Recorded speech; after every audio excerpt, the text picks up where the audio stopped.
One of the things I absolutely hated about hockey was tryouts. I hated them. I found them stressful. I often would go out to the parking lot because I couldn't stand to watch other people judging my kid and saying whether he was good enough or not. And I think as parents, we hate to see our kids be disappointed, but I think that's to our detriment. I think if we can teach our kids to be disappointed, to be resilient, to go through those times when things don't go exactly like you want them to, so that you can learn how to deal with that, how to manage, how do you pick yourself back up. And looking back, I think tryouts taught Brock more than we could have as parents about disappointment and about resilience. Getting cut from teams can be extremely disappointing, and usually is. But at the same time, most of the time when you don't make a team, chances are the reason why is because you're not quite good enough yet. And that doesn't mean that you can't work at it and come back the next year and try again, but it's okay to be disappointed, and at times it's okay to not make a team, even though your parents might not think that's the case. From being the bottom kid on a rep team to leading your house team, you know what? There's benefits to both.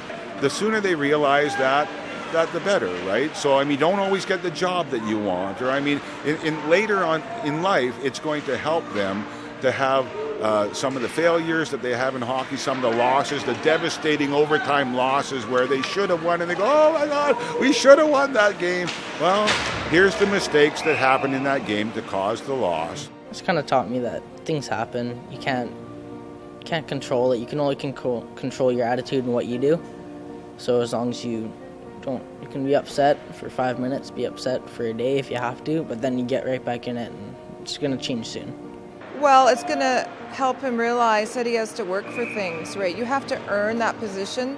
It prepares him to realize that that's life, right? You're not always going to be the starting goalie. I mean, he has been up until this point. He has been the starting goalie. This year they've rotated, which has been good.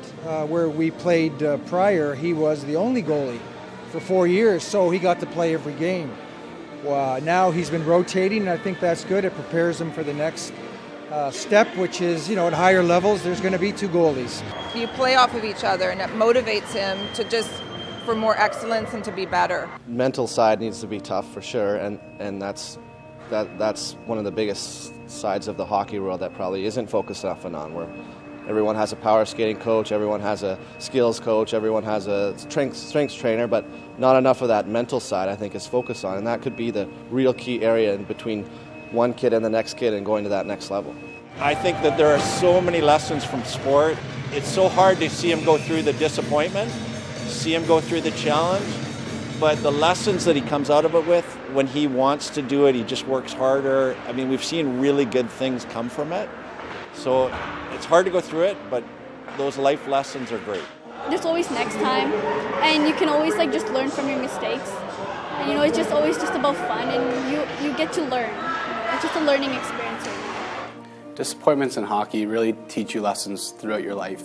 Getting cut or not winning that big game can really be helpful to you in the long run, because you're not always going to get an A on the test. You're not always going to get the job you want.